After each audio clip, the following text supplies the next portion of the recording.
वंदे मातरम।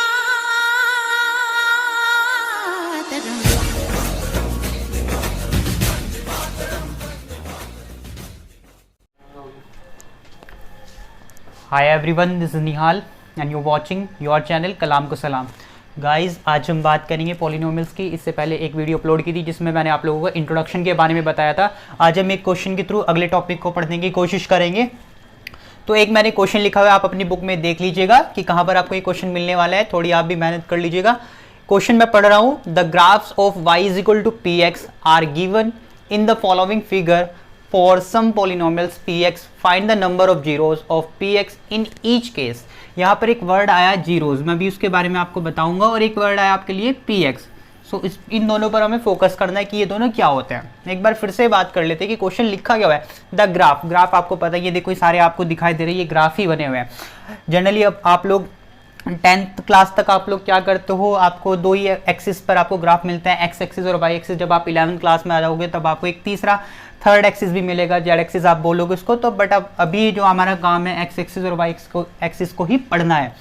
तो the graph of y is equal to p x are given, यानी कि y is equal to p x का एक graph आपको दिया हुआ है। देखो ये सारे ग्राफ दिए हुए हैं इन द फॉलोइंग फिगर, यानी कि जो सारे फिगर दे रखे हैं इनमें आपको y is equal to p x का एक ग्राफ दिया हुआ है। फॉर सम पॉलिनोमियल्स, पॉलिनोमियल्स कुछ पॉलिनोमियल्स के लिए जिनका नाम px, यानी कि ये जो सारे पॉलिनोमियल्स है, इन ये सब पॉलिनोमियल्स का काम कर रहे हैं, इनका नाम px है। क्या है ये px। The number of zeros, find the number of zeros, आपको जीरोज बतानी है ऑफ px, यानी कि ये जो ग्राफ बने हैं px के लिए, इनका आपको जीरोज बताना है इन ईच केस पर, हर केसेस में, यानी कि इस वाले के लिए भी, इस केस के लिए भी, इस केस के लिए भी, इस केस के लिए भी, इस केस के लिए भी और इसके लिए भी। ये 6 पार्ट है क्वेश्चन के, मैंने 2 पार्ट आपको करके दिखाया, बाकी आपको समझाऊंगा मैं, करना आप लोगों को खुद ही है। तो मैं बात कर रहा था जीरोज के बारे में बात करा, तो चलो मैं आपको यहाँ पे बता देता हूँ। देखो जीरोज क्या होता है, सपोज कीजिए, अच्छा ये पी एक्स लिखा हुआ है, ठीक है। तो p का मतलब तो पॉलिनोमियल हो गया, p का मतलब क्या हो गया, पॉलिनोमियल हो गया। x का मतलब क्या है कि जो पॉलिनोमियल है उसमें आपका x लिखा हुआ है, सीधी सी बात है। p का मतलब हुआ पॉलिनोमियल और x का मतलब वो जो पॉलिनोमियल है वो x वेरिएबल वाला है। तो ये तो हो गया आपका px का मतलब, राइट। अब हम बात करते हैं जीरोस के बारे में। तो सपोज कीजिए px is equal to x plus 3 लिखा हुआ है, यानी कि एक पॉलिनोमियल लिखा हुआ है, x प्लस 3 लिखा हुआ है आपके पास। आपको अब देखो जीरोस लिखा, हमें जीरोस के बारे में बताने कि जीरोस क्या होते हैं, यानी कि जीरो क्या होता है, राइट। पॉलिनोमियल में जीरो किसे कहते हैं। तो यहाँ पर एक पॉलिनोमियल हमने लिखा हुआ है, px is equal to x plus 3 लिखा हुआ है। तो आप सोचिए थोड़ा कि x की वैल्यू क्या हो, यहाँ पे जो x है इसके जगह आप क्या वैल्यू पुट कर सकते हो कि जो पूरा जो आंसर हो जाए वो जीरो हो जाए। फिर से समझ लिए, ये लिखा हुआ है px is equal to x plus 3 लिखा हुआ है, तो आपको जीरो के बारे में बताना कि जीरो क्या होता है। तो यहाँ पर px is equal to x plus 3 लिखा हुआ है, तो आपने क्या करना है, x की ऐसी क्या वैल्यू पुट की जाए कि ये जो आपका जो क्वेश्चन है, ये जो आपका पॉलिनोमियल है, इसको सॉल्व करके जीरो आ जाए। तो आप देख रहे हो, अगर एक इंसान, अगर एक वैल्यू आपके पास पॉजिटिव 3 है और अगर आपको इसको जीरो बनाना है तो दूसरा जो होना चाहिए वो -3 होना चाहिए। इट मीन्स जहां x है अगर वहां पर आप -3 पुट कर दो तो आपका 1 प्लस 3 है, तो दोनों कैंसिल होके जीरो आ जाएंगे। क्या आ जाएगा, जीरो आ जाएगा। एक बार फिर से समझ लीजिए, x की क्या वैल्यू पुट की जाए कि जो आपको पॉलिनोमियल है वो जीरो हो जाए। तो यहाँ पर आपने देखा x की वैल्यू अगर आप -3 रख देते हो तो आपका जो पॉलिनोमियल है वो जीरो हो जाएगा। तो जीरो क्या होता है, जीरो एक ऐसा नंबर होता है, एक ऐसी वैल्यू होती है जिससे आपका पॉलिनोमियल जीरो बन जाए।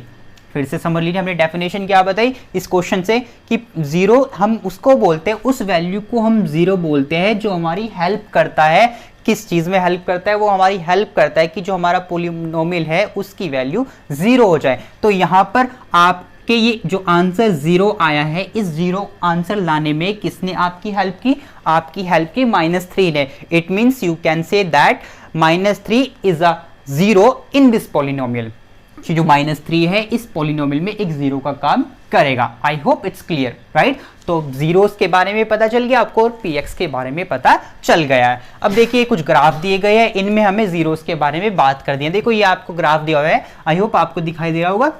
आपको पता है जो आपकी ये जो नीचे वाली जो लाइन होती है इसको हम एक्स एक्सिस बोलते हैं, इसको आप लैटिट्यूड बोलते हैं, और ये जो खड़ी हुई लाइन होती है उसको आप लॉन्गिट्यूड बोलते हैं। तो एक्स एक्सिस है और ये आपका वाई एक्सिस है, ठीक है। और ये एक ग्राफिकल ये ग्राफ बना हुआ है, ठीक है। तो ये आपका एक ग्राफ यहाँ पर ऐसे बना हुआ है, राइट। तो आपको इसके बारे में बताना है कि इस ग्राफ में ये जो आपकी जो लाइन, अब आसान भाषा में अगर बात करते हैं, ये जो लाइन बनी हुई है, जो ग्राफ बना हुआ है, इसकी वैल्यू, इसका जीरो क्या होगा, इसका जीरो क्या होगा, राइट। इसी तरह ये वाला जो ग्राफ है, इसमें आपको ये देखो एक्स और वाई एक्सिस पे ये वाला ग्राफ आपका बना है, इसमें आपको बताना है कि आपको जो पी एक्स वाला है इसमें आपका क्या होगा कि जीरो क्या होगा। यहाँ पर भी आपको जीरो बताना है, यहाँ पर भी जीरो बताना है, यहाँ पर भी जीरो बताना है, और यहाँ पर भी जीरो बताना है। सबके लिए पी एक्स, देखो पी एक्स अभी हमने आप बात की, पी एक्स का मतलब क्या है कि ऐसा पोलिनोमियल जिसमें वेरिएबल एक्स हो। तो इसलिए आपको हर ग्राफ में एक्स एक्सिस को ही लेना है।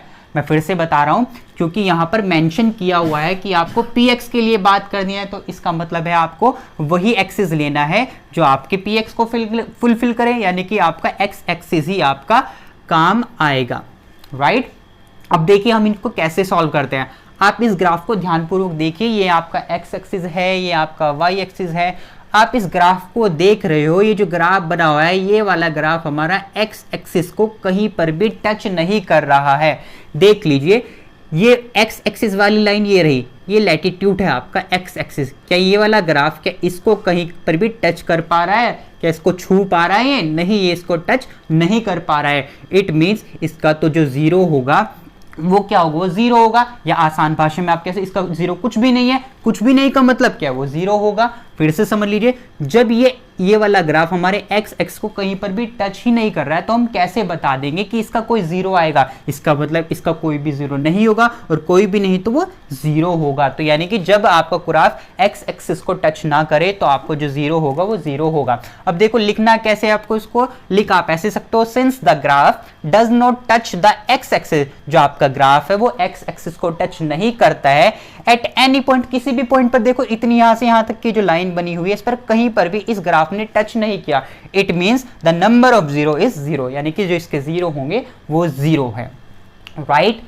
चलिए आगे वाला ग्राफ दिया हुआ है, इस पर भी आपको देखो फोकस आपको px पर करना है, x एक्सिस पर करना है। अगर py मेंशन किया होता तो आपको y पर भी देखना होता, बट हमको यहाँ पर x एक्सिस को देखना है। अब इस ग्राफ को देखिए आप, ये आपका ग्राफ देखो, ये ऐसे एक ग्राफ बना हुआ है, आपको px पर फोकस करना है, यानी कि आपका काम सिर्फ x एक्सिस से होना चाहिए। x एक्सिस में आप देख रहे हो, देखो आपने इस लाइन को देखा, इस x एक्सिस यानी कि इस x एक्सिस को देखा, आप देख रहे हो सिर्फ एक जगह इसने कट किया, टच किया या कट किया, कुछ भी बोल सकते हो। यहाँ पर एक जगह टच किया। अब आप कहोगे कि सर आगे भी तो यहाँ टच किया है, पर गाइस आपको ध्यान रखना है, यहाँ पर जो आगे टच कर रहा है वो आपका y एक्सिस है, ना कि आपका x एक्सिस, राइट। तो x एक्सिस को कितनी बार टच किया, सिर्फ एक ही बार तो टच किया, तो इसका मतलब इसका जो जीरो होगा वो कितना होगा, वो आपका 0 1 होगा।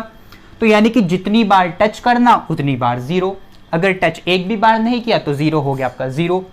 तो लिखना कैसे है, the graph touch the x axis is 1, यानी कि 1 नंबर पे, एक इसको आप 1 पॉइंट भी कह सकते हो कि जो आपका ग्राफ है x एक्सिस को एक पॉइंट पर एक पर आपको टच करता है, देयरफॉर इसलिए the number of zeros is 1। तो जीरोस कितने होंगे, 1 होंगे।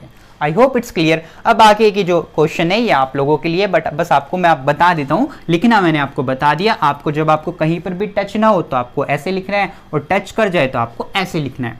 अब इसको देख लीजिए, ये आपका ग्राफ बना, ये आपका x एक्सिस है, ये आपका y एक्सिस है, राइट। अब देखिए यहां से चलते हैं, चलिए ए यहां पर चला आपने, ये देखो 1 टाइम टच हो गया, 2 टाइम टच हो गया, ये तो y एक्सिस है, इसको छोड़ना पड़ेगा, ये आपका 3 टाइम टच हो गया। तो एक तो ये रहा, और एक ये रहा, और एक ये रहा, तो कितने टाइम्स टच कर दिया, 3 टाइम्स। तो आपके नंबर ऑफ जीरोस कितने होंगे, 3 आपके हो जाएंगे, राइट। आगे की बात करते हैं। अब देखिए ये आपका x एक्सिस है और ये आपका y एक्सिस है, राइट। अब देख लीजिए यहाँ पे इसको ये चला यहाँ से, और ये देखिए एक बार टच कर दिया, 1 टाइम टच हो गया, फिर चला आपने 2 टाइम्स टच हो गया, और कहीं तो टच नहीं कर रहा है x एक्सिस को। इसका मतलब क्या होगा, the number of zeros is 2, right. आगे देख लीजिए, इसमें देख लीजिए इधर से चल लेते हैं, ये 1 टाइम टच किया, फिर 2 टाइम्स टच किया, देखो ये तो y है, और ये 3 टाइम्स टच किया, और आगे ये 4 टाइम टच किया, 1 2 3 और 4। फोकस आपको सिर्फ एक्स एक्सिस पर करना है क्योंकि ऑलरेडी मेंशन है कि पी एक्स के बारे में आपको जानकारी देनी है। तो 1 2 3 और 4, तो नंबर ऑफ जीरोस कितने होंगे? 4। चलिए लास्ट क्वेश्चन करते हैं। इसमें आपको देख लीजिए एक्स एक्सिस है, वाई एक्सिस है, यहाँ से स्टार्ट करते हैं। देखिए 1 टाइम्स 2 टाइम्स, ये तो नहीं होगा क्योंकि वाई एक्सिस पर है। 3 टाइम्स, तो कितने टाइम्स टच कर दिया? 3 टाइम्स। फिर से देख लीजिए 1 2 और 3, तो 3 टाइम्स टच कर गया, इसलिए इसके नंबर ऑफ जीरोस कितने होंगे? 3 होंगे। आई होप आपको अच्छे से समझ में आ गया होगा।